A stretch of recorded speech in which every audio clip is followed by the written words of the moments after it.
For those who don't know, I recently started teaching on Preply and it's been going ding, amazing. I want to give you a few tips on how you can make your online teaching career a success. Molweni Sithandwa kings and queens, welcome or welcome back to my channel. It seems like forever since I last said that. But anyways, happy new year to everybody. And I see we're almost close to 2K subscribers. Oh guys, hey! Sanity. Thank you so much for subscribing and joining my chaotic family. Grab your crown and of course the front seat and let us get the ball rolling. As you can see from the title of this video, I want to give you a few tips on how you can make your online teaching career a success. I want to give you guys a few tips too because you seem a lot interested in the series about teaching online. So let us get straight into the real reason why you clicked on this video. First and foremost, when you are going to be teaching online, you need to invest in the correct technology for yourself. It's an online business and we're connecting with people all over the world like I do on Preply.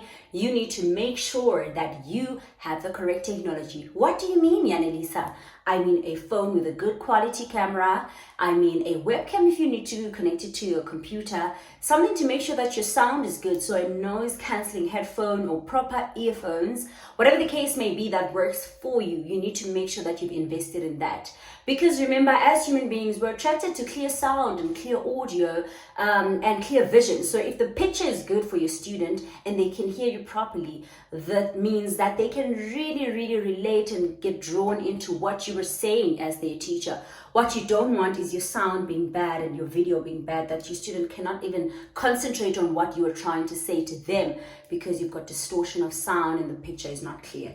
So I hope you guys learned from that. Personally, I used to use noise cancellation earphones or headphones and I stopped because I stay in a quiet environment. There was really no need and they were really getting uncomfortable for me. So just really also assess the place that which you are teaching from or whatever the case may be to see what exactly you need.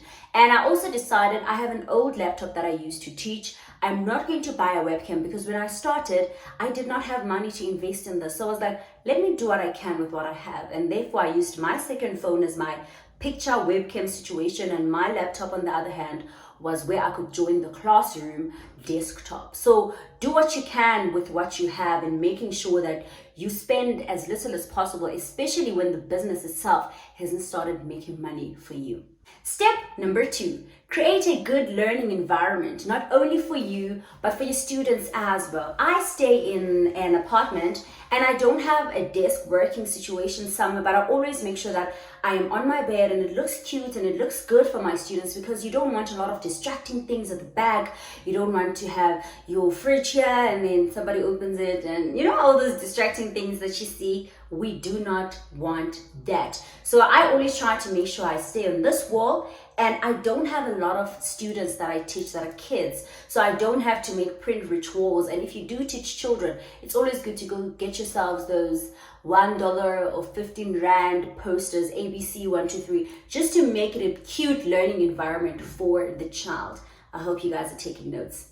Number 3, one thing that has really been a bonus for me is getting to know all my students personally. I keep a book when I first meet the students and I write all the interesting facts that they tell me. I use the first class with them to really get to know them on a personal level. What does that help with, you may ask, because I'm just here for teaching you English. No, it really adjusts the students to being comfortable around you and you just asking about that one thing that makes them special. Did you walk your dog today? Yes, I did. And you start having a conversation from that. It is those little things that will set you apart from a remote online teacher. Remember, you can't see these people, so they most probably cannot feel your aura or whatever the case may be. So just make sure you make them feel as comfortable as possible. I always make notes of the little things that they say about themselves. If they say they'd like to travel one day, I'll say, I was scrolling over Instagram and I saw that place that you said you want to go to, Bali, or I saw Bali and I thought of you.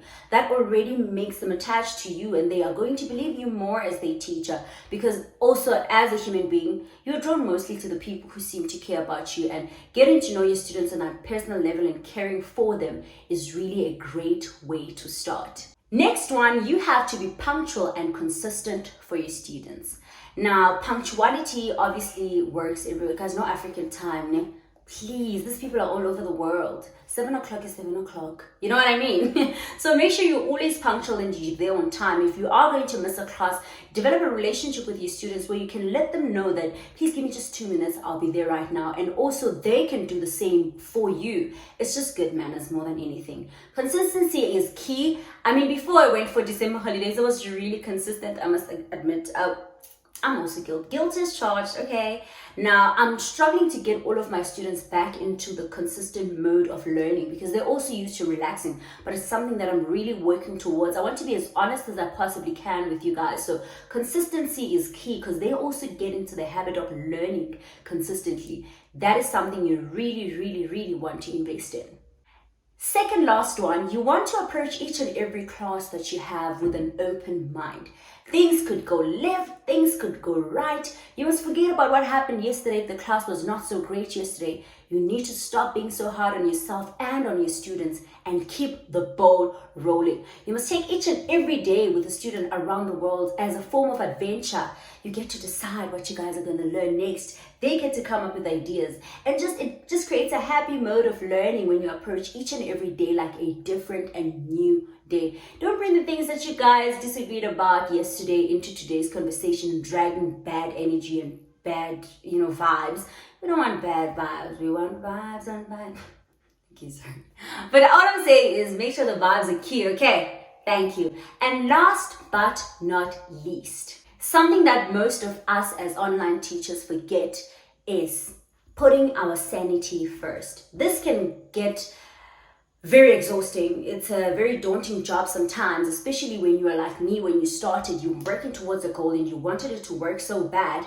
You were sitting 11 hours a day to teach. It had to stop. After I reached the goal that I wanted, that was 15,000 rands, I had to sit down with myself, which is $1,000 within like a month. I sat down with myself and I was like, okay, I think now we can create a good habit of this teaching where you control your time. You've got time for your friends, you've got time for your family, you've got time for your other hobbies. All you do is not just sit down and teach people from all around the world. I mean, if you do that, it is going to be very draining for you emotionally and physically because you are going to be tired. So definitely put your mental health first and your sanity, of course, first, because you want to make sure you're in good shape to continue teaching those students. Thank you so much for watching my video. Please comment down below anything you would like me to add onto this teaching series before it stops or before it ends. I really want to assist you in this journey. I know a lot of you guys have been wanting a trial lesson from me on how I teach my new students. I'd have to first get consent from my students to make sure that they're okay with me filming them. I mean, I am within their personal space. So as soon as I get a student who agrees, you guys are getting that video ASAP. Thank you so much once again for watching my video. Drop your comments down below what you want me to cover up next. And if you have any pointers that you took from this or you would like to add, don't forget to give this video a massive thumbs up if it helped you. I will see you on the flip side. Please hit the subscribe button. Yes, close to 2K. Subscribe. Happy New Year. Bye. We good? Are we recording? And Jessica, are we live? No, start So make it. Jessica, are we live? You guys should see something at the back. 2, 1, action. Guys, did not clap. Somebody's supposed to clap. Oh. Yes. I think. We'll clap it. And oh, my nails are so ugly. Cut. Plus. Okay, 3, 2, 1, action.